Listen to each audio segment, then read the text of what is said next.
So we are finally back to some hobby terrain.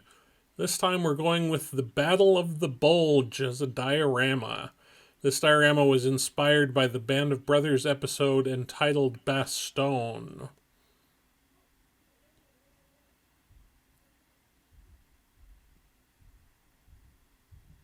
Your fire, boys. Don't let them draw you out. Hold your fire! Stay ready, boys. What the hell are we gonna hit those things with? Stay ready. Hold your fire. Get ready, Walter. Stay in your holes, guys. Junior, stay ready.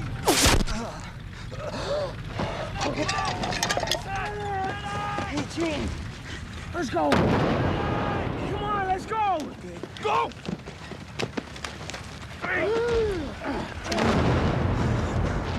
Medic!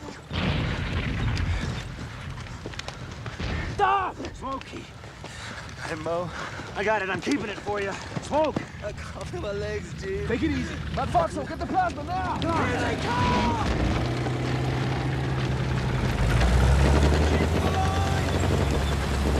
I gotta go. Machine guns, open fire!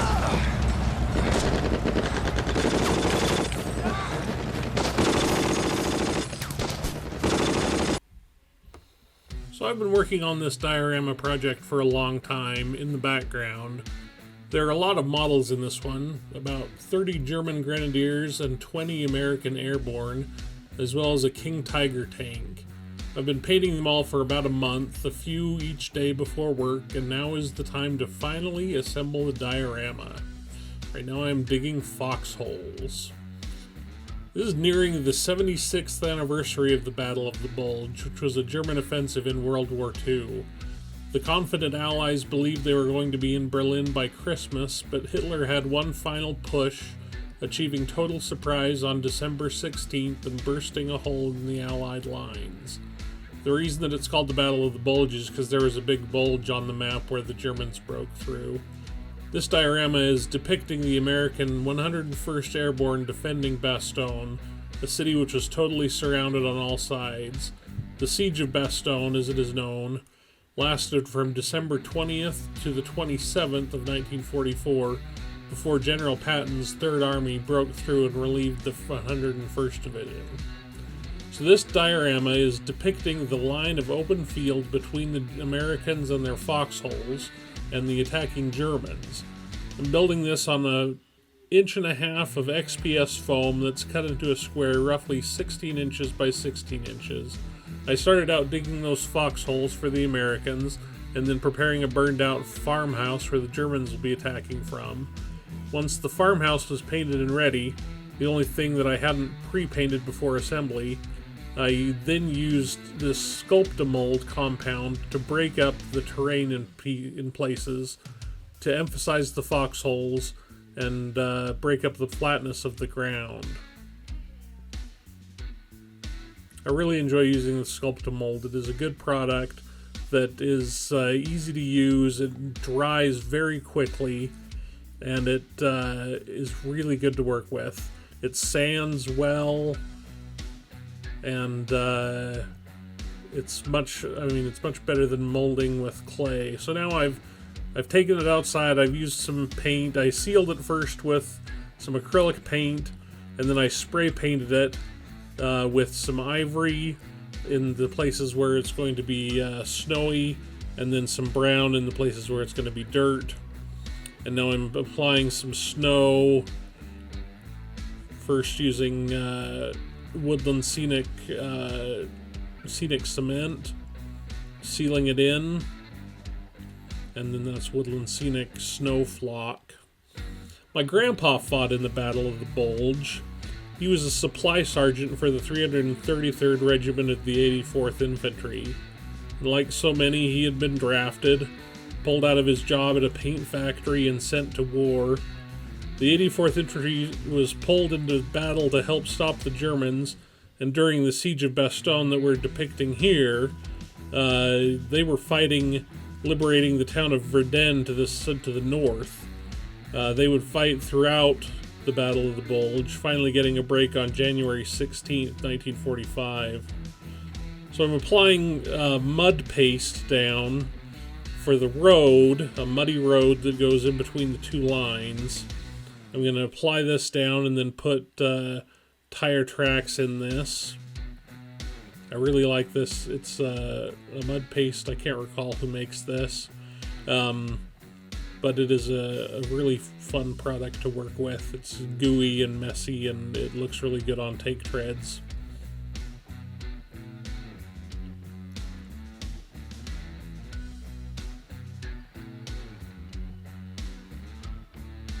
And now I'm going to put on the grass tufts from Static Grass. It's in large part due to my grandpa that I'm so fascinated by this war. As a kid, he would only tell the occasional story, not very much. He'd mostly tell funny stories, like how he found a sports car in one town and used it instead of his Jeep while doing supply runs. It wasn't until he was much older, with Alzheimer's, that he would openly talk about the horrors of war. He had a story of once when he left a barn to go to the bathroom in the middle of the night, and while he was gone, the barn was bombed, and everyone inside died except for him, who had been miraculously saved because he had gone outside to pee. He also had a story of a near miss where he was driving in his Jeep through a combat area, and the Jeep was nearly lifted off the ground by something that had hit it, but he just kept speeding through, ducking bullets. And it wasn't until he got back to base that he found that a German artillery round had hit the Jeep just below his seat and had failed to explode, leaving him safe. So now I'm putting in the trees. I have some sticks and branches that I brought out for the broken trees, the logs that are on the ground. They would defend their foxholes with some improvised log barricades. So I have some of those here on the foxholes.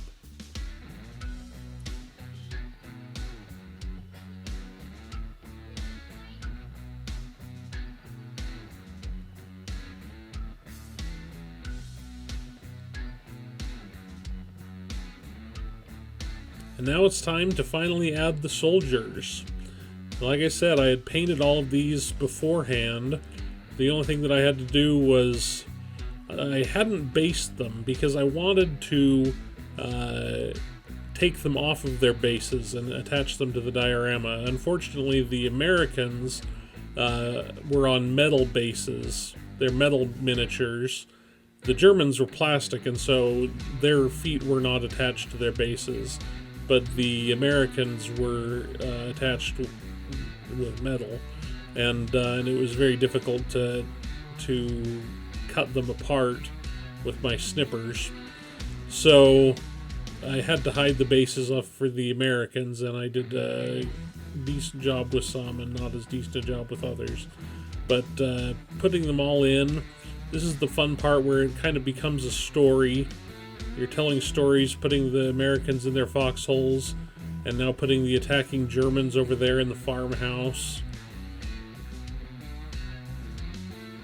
It's quite a horde, because of the limits of the diorama. They wouldn't be all so clustered together, either on the German or the American side, but for the benefit of the diorama, we've got a lot of soldiers all clustered together on both sides.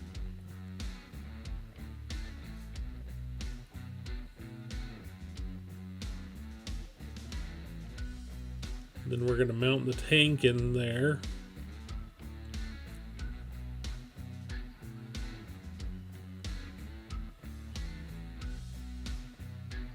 There goes the tank. It is a King Tiger tank with a Porsche engine, and this is it. This is the final product.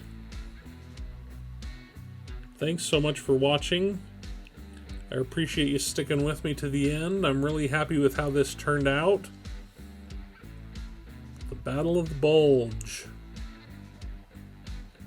It is a satisfying project after weeks of work, and I am happy to dedicate it to my grandpa, Wells.